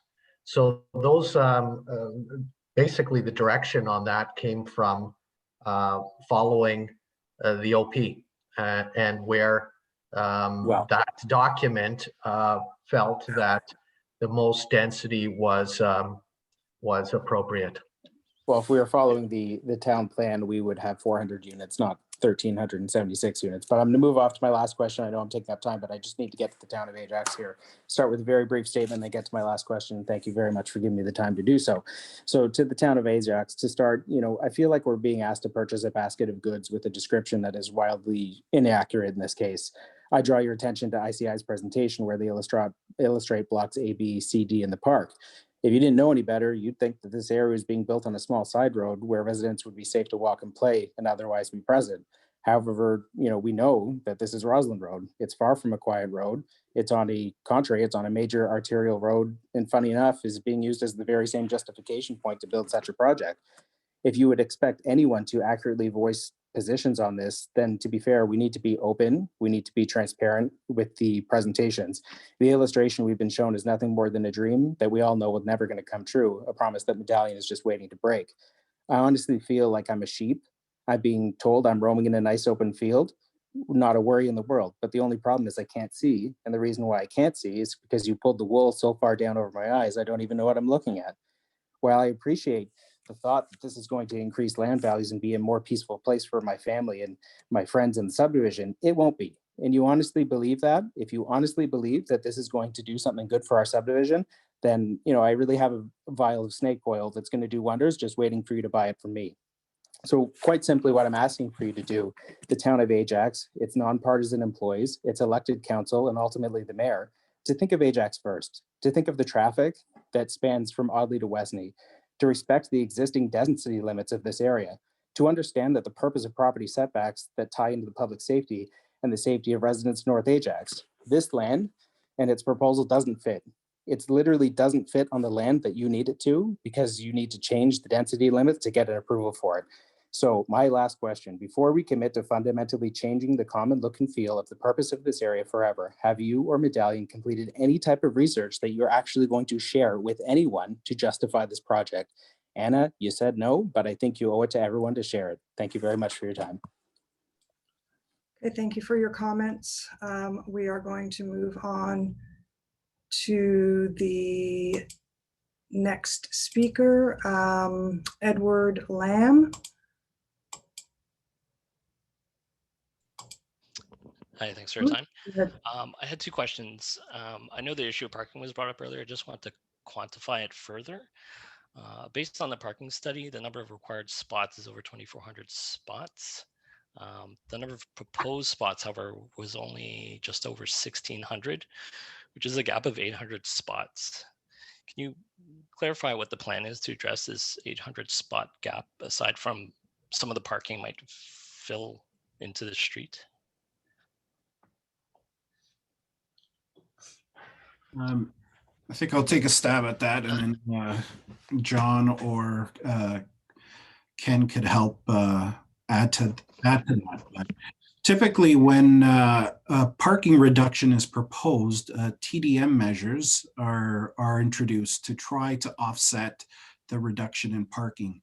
And these are measures that try to get people out of their vehicles and use other modes to get around. Things like, taking the bus, using your bike, or other methods like that instead of jumping into a car, to try to minimize the parking demand. We're talking 800 spot gap. You're yes. not. Yep. And the other aspect here is these are rental units. So as a tenant, when you come to, look to see if a unit is available, and the management company is telling you that you only get 1 parking space, but I got 2 cars, obviously the unit or this development is not geared towards, someone that has 2 cars, and they'll have to move on and look at other developments that are more suited for their needs. So there is a check and balance in place there. The town is actively trying to push people out of their cars and use other modes. It's more environmentally friendly, but every municipality in the GTA is moving in that direction. I mean, that's fine to say, but when I take the public transit, like the bus that comes by, there's usually only 1 or 2 people on that bus. And you mentioned cycling, but you can't conceivably think that people are gonna cycle from Ajax to wherever it is that they work in the GTA. That's not realistic. So like the number of spots required is based on the town bylaws, but it feels like the town and the developers is willing to overlook this bylaw so that they can have this development here. And Bruno, if I may jump in, obviously part of the work that the Ken and his team has done has a traffic study and looking at parking ratios. And certainly to the gentleman's question, yes, a reduced parking ratio or standard is proposed. Based on the comments received from the town and region so far, the work has to be revised and updated and will be resubmitted. So they're still subject to review by the town and the region to determine if what's proposed is appropriate. So there's still that process that has to happen, looking at what's right for this. And I would say, and Ken can maybe add to it, but the gentleman's just point about the transit development like this, certainly I think what people would say is that it does support transit. The whole point of it is to get people onto buses, to get more people using public transit, which is part of the transportation demand management matters that Bruno was talking about earlier. And I don't want to belay the point, but I mean, Edward, it's just one of the key things that I want to stress with TDM is that people are making decisions when they rent. And I think one of the key difference and recommendation we have is that, yes, we are asking for a reduction from the town's bylaw of 1.5 cars per unit to 1 car per unit. And working with Medallion and in supporting, quite honestly, is that what we call auto reduction is that can a household live with 1 car in a what we call high rise or mid rise type high density format, where you're encouraged to use public infrastructure. And the previous gentleman also commented on infrastructure. Yes, as I pointed out in my presentation, Rossland is designated to have higher order transit in the terms of headway of 10 minutes, a bus every 10 minutes versus a 15. So it's an infrastructure that exists, and in our opinion, is just when someone's given a choice to say, I want to rent and live here in one of these buildings, and I have 1 parking space, can my family survive and thrive in this neighborhood where I could walk to a park, walk to a school, and take transit, and we car share. It's Uber and Lyft is something that exists. So those are the various mechanisms that we look at, and in our experience, it's just people will not cognitively, and I'm not talking about outliers where they would rack up hundreds of thousands of parking tickets, but there are mechanisms to ensure that overflow parking is controlled. Someone that continually illegally park every night on the street is not a rational decision, and that if it's a punitive decision. And I think at the end of the day is that Medallion, the renter that actually in that unit would say, well, maybe I shouldn't rent here and pay the towns in thousands of dollars for fines. So to me is a logical step in helping and changing people's mode and giving them option. And Edward, and the last point is that for cycling, yes, Ajax is actually one of the most, and I'll call it as foreseeing TDM and cycling infrastructure town that I worked with. I worked throughout the GTA. City of Toronto have been pushing it, and the town of Ajax, outside of the downtown core, is one of the municipalities that have actually taken and grasped hold on active transportation. So I see that John, through his work, probably in the EA, will have a cycling network extending across Rossland, and there's already a Cheryl along Audley. So it is an initiative that I believe is in keeping with the town's objective to actually really provide what we call a multimodal site and connection. Okay. I disagree with a lot of what was said there. I mean, realistically, we don't live in Toronto, we live in Ajax, but I'm just going to move on from that. The second point that I just wanted to make was, when there's so many limiting factors that have already been raised by other residents, from traffic density to residential density, congestion, degraded community conditions, what makes this particular site, which to me is so incompatible, what makes this site suitable to build such a high density building? In fact, from what I can see, if this building is built, the proposed 15-story building is going to be the tallest building in Ajax, north of the 401. So what makes this site so good?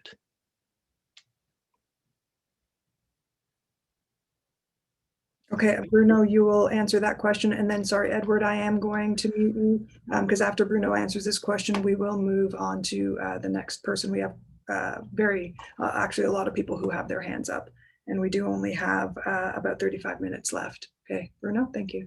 Yeah, so to address the question, the official plan typically directs denser, compact development on arterial roads, specifically to support the existing infrastructure of the roads and transit and bike lanes. There is a multi-use path here also, so it's seen as logical to have more compact, urban, dense development along arterial roads. Okay, thank you for that. The next person with their hand up, Avinash Singh, I am unmuting you.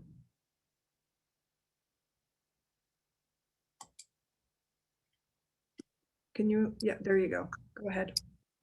Hi, my question should be relatively simple, I think. So I know that you guys had mentioned that construction for Rossland widening that is scheduled to take place in 2024. I was curious about the timeline of this project, what type of delays there might be at what stages. Like, I'm very unfamiliar with the process, so forgive me for that. But given where you are at now, in comparison to something, I guess, like Pat Bailey, because that's the only one that I know of as of recent. When you guys were at this stage at Pat Bailey, how long did it take to fully complete it, at least to where it's at right now? And how does this project compare in scale to something like that?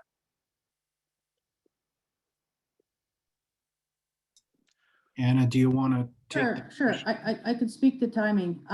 So just to be clear is that we are at our zoning and official plan. We're in the approval stage. If this project gets approved, we will still have to go through at least usually another year of approvals with regards to a site plan and building permit. So that usually takes a year's time from and if the project is approved. After that, from a construction standpoint, obviously not all the buildings would be built at once. It will be staged, and it will be usually one building, depending on which one, could take upwards of 1.5 to 2 years for construction, or 18 to 24 months. These ones are a little bit lower than Bailey, so it could be accelerated from that timeline, but that's generally what I would say would be a timeline for a project like this if approved. Okay, so I'm kind of hearing something in the 8 or 10 year range for it to come to completion. Is that? No, sorry, let me clarify. So if we were to be approved for this, We would start with one building. And we may start with two, but the chances are at this point is that we would start with one, which could take up for another year of approvals and then about 18 months to build. After that, we could decide to build two at once if we chose, if there was a, if we decided to do that, but usually it's sequential. Okay. Okay. All right. That is all that I had. Thanks. Okay, thank you very much.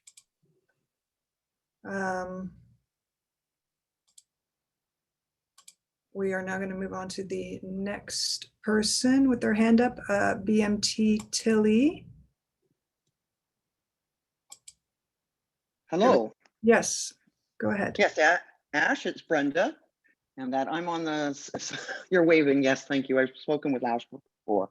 I will try and stay, I've got a timer on. I'm going to stay within my 5 minutes. I'll start with shadow and sun study with respect to the south side of Rossland. I'm in the Sundow development. And currently the laneway of Buttle Lane and Cope Lane does not experience a whole lot of sunshine in the winter months, hence a lot of ice and accumulation of snow. I can also follow up with Ash and Sterling later because it's an ongoing problem. My concern is when you build the tall buildings that the minimal sun that we get in the winter to melt the ice with the salt will be decreased. So I just want to make it noted that there is a current problem, and with decreased sun available in the winter months could magnify the icy laneways where the cars go and drive along there. But I'm also putting forth a resolution that the town salts more that particular segment of the laneway, and that. So that's just something I'd just like to put out there, and probably I'll follow up with Ash and Sterling and that. And that. The next question is I'll jump to commercial block E, where you're putting commercial entities down on the lower level. My question is, how far is the driveway off of Audley, north of Rossland? How many meters? Because there's the semis there. So how far from the intersection is that driveway running west off of Audley, north of Rossland? I don't know if someone can answer the approximate distance in meters from that intersection for block E. Hello? Someone. I think they're trying to find the answer for you, They're sir. trying to measure it. Okay. Yeah. While they're trying to find and measure that, my other question for the commercial block while they do that is my concern with the commercial property there is consideration for CPTED, crime prevention through environmental design, with convenience stores and other small businesses being there. What's with the buildings predominantly facing south to Rossland, it's a hidden alcove that could require additional assessment for lighting or some other things. And it's a consideration to put forth that CPTED is done, particularly for that area. So we have the safety proactively, and as well with the tree coverage in the parks, because people can hide behind trees and garbage cans and fences and structures. So I guess I'm just throwing that out to be proactive for the park area and the commercial area, that be considered for site planning, and that, like, I see how it's dominating towards the south of Rossland and that. So just trying to be proactive. And I know it's a little tense with the semis there. They're gonna, they might be just doing their own policing from their upper windows, watching what's going on and that. So, potential surveillance cameras or something like that. Just more of an awareness thing. And my question about the meters north from Rossland is just the traffic flow with the widening of Rossland to 4 lanes. And if Audley is going to be widened beyond the 2 lanes in the center lane, driving northbound to turn left in there is a rear-ending traffic problem. So there might be a need to widen or put some type of traffic flow there. And the other thing too is by restricting the traffic, you're limiting access to the businesses that potentially might be there. And so they might not thrive if they can't get the traffic flow in there. And that, so there's like, that's the traffic concern from that perspective. Just to let the moderator know as well, I did type my questions, but I figured my hand being up might be a little faster. So when you come to my questions, you can just kind of go past them. So you got one last answer and that. So that's more of an awareness on that one. Oh, I've got 1 minute and 5 seconds left. You did address the timelines for block A, B, and C, or A to E. And I do believe in the transportation study, the widening of Rossland Road was slated for 2025. Someone said 2024 was for completion, or was 2025 for completion? Bruno, maybe you know, or transportation? That was for commencement of construction, not completion. Oh, commencement is 2024? And we're looking at a long stretch here. The widening would occur between Westney and Lake Ridge. Correct. And then through the EA, we would look at strategic segments along this stretch. And there may be areas that would, where the widening would occur in advance of other areas, given the demand. Excellent. Excellent. Thank you. Yes, and I know that documentation's been on file, just like the official plan that highlights the density changes. I didn't realize, Bruno, excellent presentation. I didn't realize that this dates back to 1999, and that and with the amendments over the years to put the density. I'm going to go over a little bit on my 5 minutes. My timer just went off. Question for the builder with the parking. Just throwing it out there. What about electric charging units for the electric car? Has there been consideration to put that in the parking units? I forget your name. Maybe you can just give a quick answer. Sure. A quick answer is yes. Good. In all our buildings now, we are asked to, and we also want to put in charging stations for electric cars. Okay, and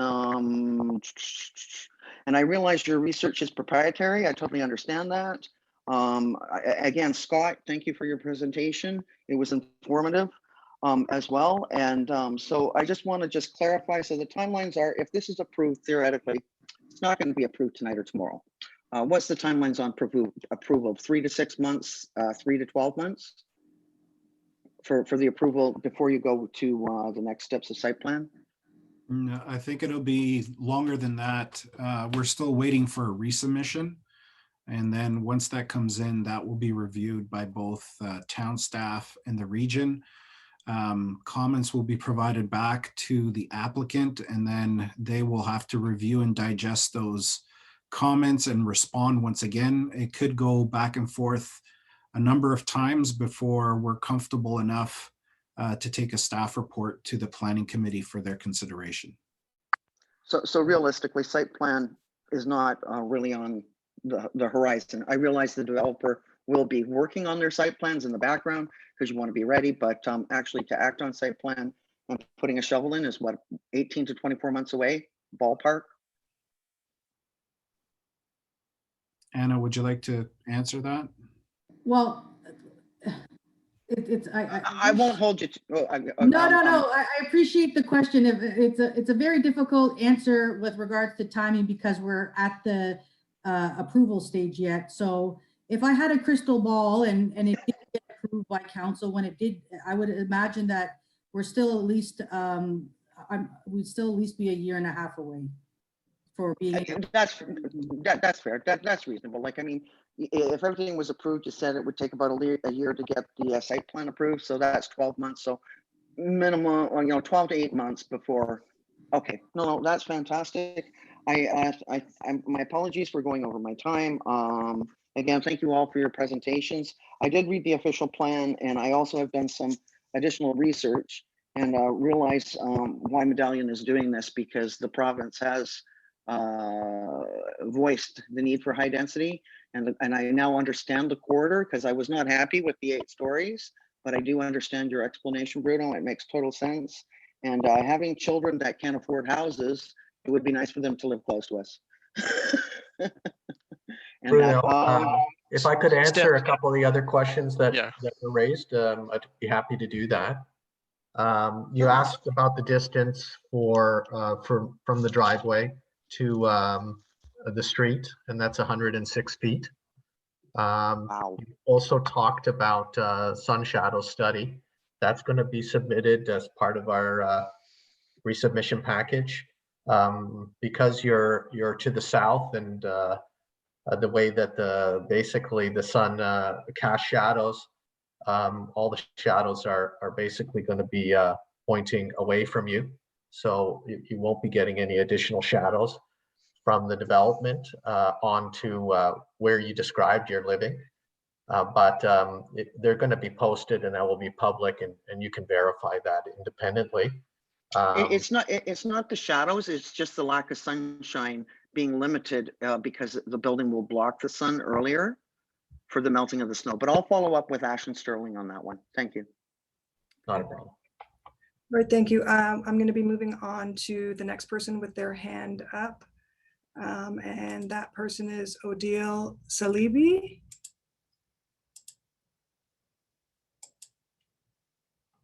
You should be able.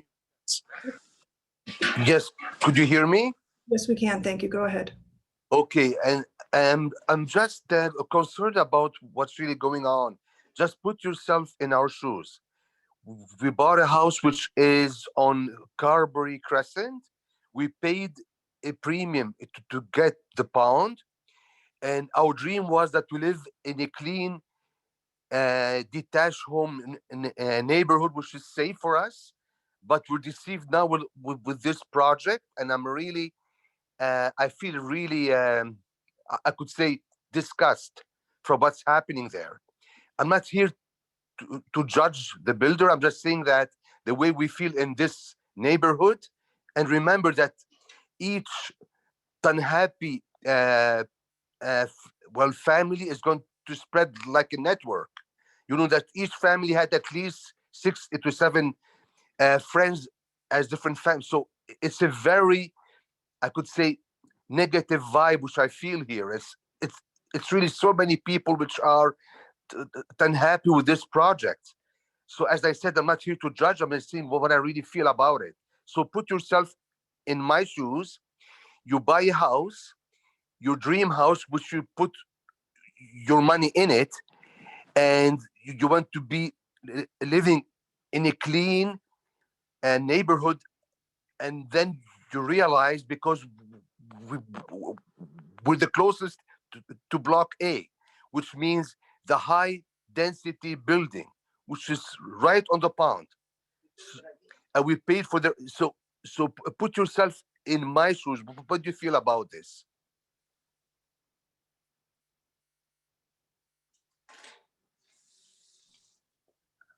Perhaps we'll just take that back. I don't know that that's a question that is. No. Can be. Stay mute. مش هتعرف تجاوب بعد. Unmute hand, unmute. Yes. Did you have another question? I don't know that that's a No, question. this is not a question. This is a comment that just to show you what the neighborhood feels towards Medallion. The way things are going on, I wasn't expecting to be living in a high density area, rental high density area. And I don't trust the traffic study, because little example, it tries to go downtown and see the traffic. Even if you go east, you see the traffic. There's a big difference between theory and real life. So all these studies, I don't think it's really accurate. That's what I'm trying to say. It's just a fact. It's not a question. It's a fact to show you that we're really all aggravated with this plan. That's all I'm trying to say. Okay, thank you. We appreciate you sharing that feedback with us. I'm going to go on to the next speaker now. I do see that some people who have already had the opportunity to speak do have their hands up again, but given that we have just over 15 minutes, I will be skipping over those people and going to others who have not had the opportunity to speak at this open house yet. So the next person is Daryl Alcindor. And you should be able to unmute yourself, Daryl. Yes, I am, and thank you for taking my call. Now, I do have a couple of questions that I would like to have answered. In regards to this traffic study that's saying that you spoke about earlier on, about traffic should be reduced by going on to Rushworth with this new building coming into play. I don't understand how traffic could be reduced with a new building a 15-story building and townhouses coming into that short space. How will this, with the traffic studies, how can you justify that it will not increase traffic when we already have a huge amount of traffic trying to exit there in the mornings with schools? The school buses are going to be slowing down already. They're slowing down traffic. Kids are going across the street. Cars are running, trying to beat the school bus when they stick out their arms. So now when you have this new 18-story building and the townhouses on either side of Rushworth, how can you justify that, or how can you make us believe that traffic will not be impacted? Yeah, so sorry, I'm just going to take this one, Bruno and John, if you don't mind. So I think, sorry, what I said was traffic infiltration on Rushford north through Otley and through the neighborhood. Definitely, there will be traffic added onto Rushworth to access Rossland. Okay, and with this added traffic, do you think it's going to be beneficial to our neighborhood? So you know that there's going to be added traffic, and with the only two exits out of this development, one onto Audley and the other one onto Rushworth, what benefit is this going to be to our neighborhood? The benefit is not the traffic. The benefit is other elements that the various Henry and Scott have brought up. But with respect to your question specifically, we have looked at the traffic impact analysis from what we call at the intersection of Rushworth and Hilton as well onto Rossland, and it was through our analysis and of course, we're updating those numbers to reflect more current information that the traffic will operate at an acceptable level of service. Come on, there will be impact. You guys would have to come out here on a morning and see that it already is not an acceptable level. Okay. It's not acceptable already to begin with right now. Okay. Like we already have cars backed up behind Carberry waiting to get onto or to get onto Rossland, and you could even see on the south side coming out of the Sundial that street there, just about 10 meters beyond Rossland. Mm-hmm. The cars are already backed up; they can't even get out of that lane. Okay. So now we're going to get that on the south side, on the north side of Rossland, east and west of Rushworth. Okay. How can this be? This is just going to make it even worse all around for our neighborhood. Okay. Thanks, Daryl. Well, we'll note that and we'll review that with the town of Ajax. Okay, and another question that I do have as well too is that I believe in the beginning they mentioned that there would be about 260 visitor spaces, I believe, in that block A for parking.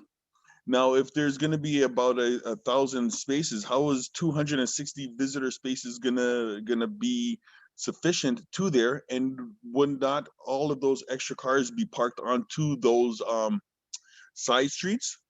And as well too, they're going to be parked onto the side streets. So that as well too is going to be a great inconvenience to our neighborhood. With the kids that play on the streets already, they're going to now not be able to play on the streets. Bottom line, this is just not for our neighborhood. And one final question, maybe not final, but one other question I have is in regards to the emergency exits. In times of disasters, are the two exits that we only have, are they going to be sufficient for people coming out of the developments? And one other side note, I just want to take note of that call with that last caller, Brenda. You guys let her extend her time over the 5 minutes, and I believe that was due to the fact that she might have been sympathetic to Medallion and the city. But if we're going to have this, we got to be consistent. Keep it at 5 minutes. You guys cut off everybody else at 5 minutes. You got to keep it consistent. Well, Mr. Alcinor, I do want to let you know that a lot of the speakers that did speak at the beginning went 10 minutes. So with the back and forth. So there was absolutely no indication that she was being extended for that reason. So if we would like to answer the question, please. I'll tackle the question about fire and access for emergency vehicles. These applications have been circulated to our fire prevention officers for review, and they've come back with no real concerns, and that they'll look at the details of fire routes or proposed fire routes when the site plan applications come in for each block within on these lands. So the detail is reviewed at the site plan approval stage. With regards to the parking for Block A, I'm not too sure the numbers you referenced were quite accurate. We still don't know what the unit count will be on Block A, and we will apply the parking rate that will be approved, if approved, through the zoning bylaw amendment to that particular building. But right now, what's being proposed is underground parking and some surface parking, but the surface parking is very minimal. All right, and Bruno, one very to add to that, that was part of my presentation, and that was the visitor count for all the blocks distributed within, and it's going to be a function of the unit count, of course, in each block. Okay, and another final question I want to ask: the revised study, is this going to be done during the COVID times when the numbers aren't actual, or will you have to wait until the stay-at-home order, lockdown, and all of COVID is done, so you can have an actual representation during actual real times and not during this slowdown time when traffic levels are not accurate? I can answer that. The data that's going to be used by the consultant in their update is not from a period of time that was in 2020. They're using data that was collected as their base, as their existing traffic. They're using data from the fall of 2019, which is an acceptable length of time or acceptable age of count. It's the same data, same base data that the town we are currently using as part of our Rossland Road EA study. That would be pre-Amazon plant as well too, though, would it not? That would, but they will also be adding expected traffic from the Amazon and other area developments on as what is called background traffic. So they will be assessing, there are 3 conditions that a traffic study assesses. It assesses the existing condition, it assesses a background condition, which is basically all developments in the area minus this proposed development, and then they assess a future total condition, which is the background condition plus their traffic. And they present those results. And I would just want to add that everything that has been proposed in the traffic studies to this point is still under review by the town. Nothing about this development has been approved. I think it has been noted many times by Bruno this evening. We as town staff are still in the evaluation process of this application, and nothing has been accepted or predisposed, especially regarding the traffic as well. All right, so we would be able to revisit that traffic study, I guess, once everything gets back to normal and the Amazon plant has been built. Because also pre-2019, there was I guess the townhouse or the development on the south side in Sundow was also expanded, and that actually just finished, I believe, at the end of 2019 to the beginning of 2020, and actually they still might be under construction. So some of that should still be taken into consideration as well too, as the added traffic. Absolutely. I don't have the number off the top of my head, but I believe it is 13 developments within the study area that are added.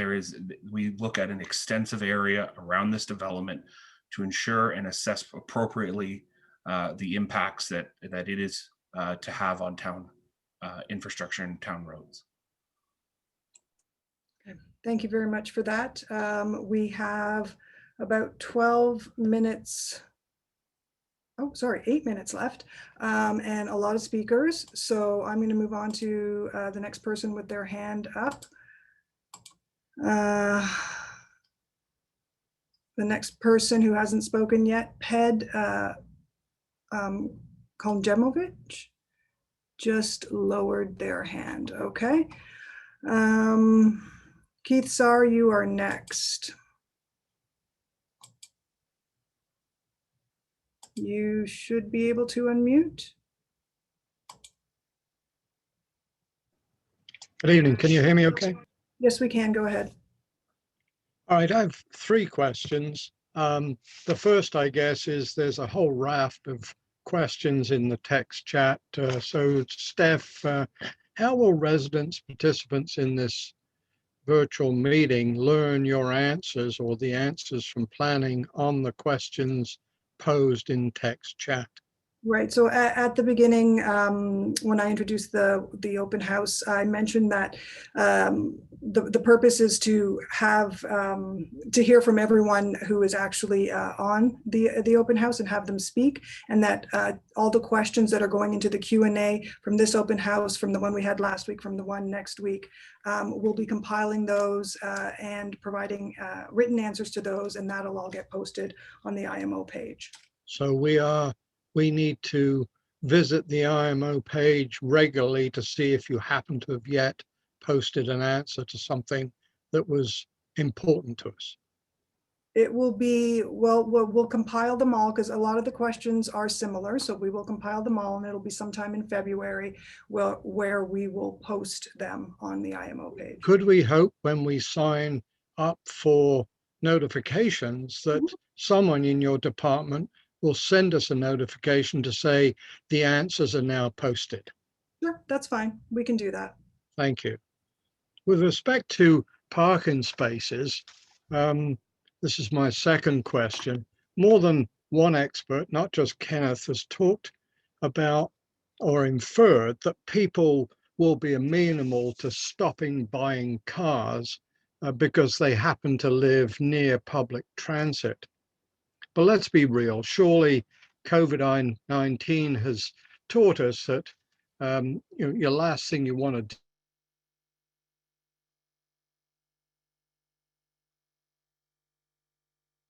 Keith, we lost your audio. crammed in there with loads of other people. All right, so what part should I repeat? Did you get nothing of that? Yes, please repeat all of it. Okay, so the question is, rather than think people will be inspired to not buy cars because they happen to live adjacent, and we're talking here about 3,000 people, presumably, living adjacent to public transit. And so therefore will be quite happy with many fewer parking spaces than would seem to be needed. So the question is, how can we as planners, and Bruno and John, whoever, accept the few parking spaces for the thousands of people that will ultimately occupy this development? John, do you want to take a stab at that? Yeah, well, and I think what I will say is I will echo kind of what I just said regarding the traffic, and it is similar with the parking, is that everything that is being proposed, that or has been proposed, is still under review by the town. Yes, I do agree with you that COVID times have maybe given pause or led to some reconsideration of trends in the industry that were being seen, where people were choosing more and more sustainable modes of transportation, looking at a complete kind of multimodal network. We were seeing that. I agree with you. COVID has paused that and led to some, review or reconsideration. So absolutely, town staff, when we are reviewing what the applicant is proposing, the justification they are using for those proposed lower rates, we will take into consideration the complete picture and determine if it is appropriate. Good. If it is appropriate. Can I stop you there, because I'm fearful we're running out of time? Yep. And I have another question, and the other one is to Councillors Sterling, Ashmid. You've said nothing so far. This is one of many applications for high-rise or at least high-density residential along the main arteries. These are subsidized, I guess. They may end up being subsidized rental if they aren't already designed for that purpose, given there are so many of them in the floors that are proposed in these towers. I presume they're single family dwellings, likely appealing to individuals that are eligible for subsidized rental support. So we've got lots of people moving in, high density along these main arteries. We're going to really, because of the, you may know, I think you were in the last meeting I attended where we have this 310 Kingston Road application, a 25-story subsidized rental apartment again there. We're changing the whole ambience of Ajax if we entertain these applications. What do you feel about this on behalf of your constituents?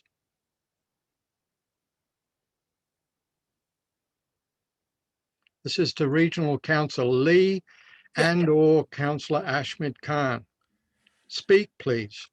Sure. So generally, we've refrained from speaking because ultimately we're just here to observe. We'll have a chance to speak when this development, the proposal comes to council at our Community Affairs and Planning Committee, where I assure you, we both have very strong thoughts about this.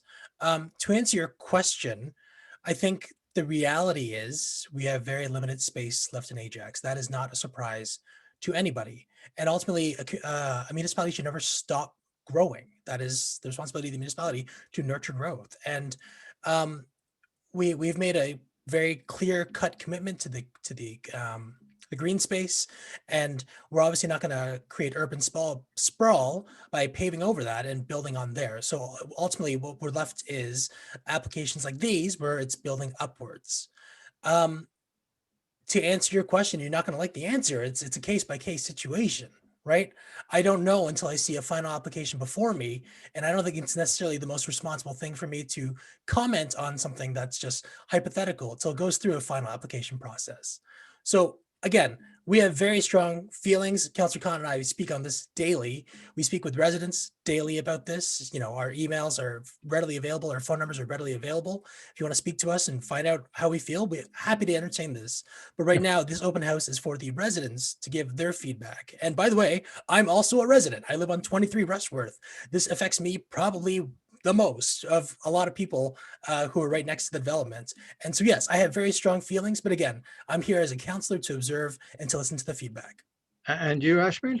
Yes, well, I live in the same area as well. It affects us all, and we have to hear your concerns as residents. Our job here is to take your comments back to the mayor, back to our staff, and we will discuss, Regional Councillor Lee and I will discuss this thoroughly when we get all the information at hand. And like he said, it won't be fair for us to make any commitments until we see everything and all that's, the developers are working along with the town staff. They're working hard, they're going back and forth.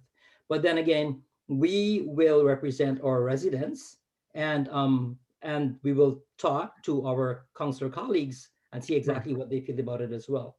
So these are unprecedented size-wise developments for Ajax. And the previous developer speaker, the leader, whoever spoke at the outset,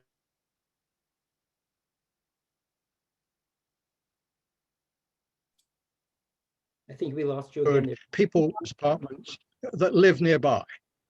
And in truth, the size of these projects surely cannot be filled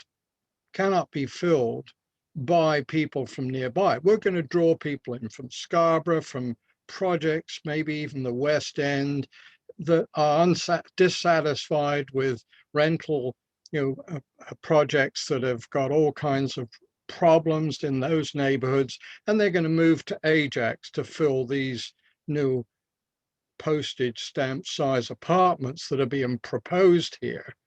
And that's going to draw folks who perhaps are not going to enhance the ambience of Ajax. It just strikes me as a attempt to exploit a subsidized rental by putting up these huge developments that will not bring enhancement to our communities. I'm done. Thank you, Steve. Keith, thank you for your comments. We have reached the end of our open house time. I'm sorry that we couldn't get to everyone who has their hands up.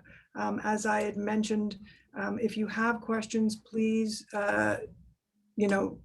if you haven't typed them into the Q&A, you can go onto the town's IMO page for this project, submit your question or comment there, or you can send an email directly to Bruno. As I'd mentioned, his contact information is on the IMO page. And as I had mentioned as well, we will be compiling all the questions in the Q&A chat function here on all the open house events, and we will be responding to them. And we will also be sending out a notification email to everyone who has registered to be notified of different steps in this project to know when those questions are up. So I want to thank everyone for their time. I want to thank Medallion and their consultants, Councillor Lee and Councillor Khan. And I want to thank all of you for participating and asking your questions and sharing your comments. I wish you all a happy and safe evening. Thank you.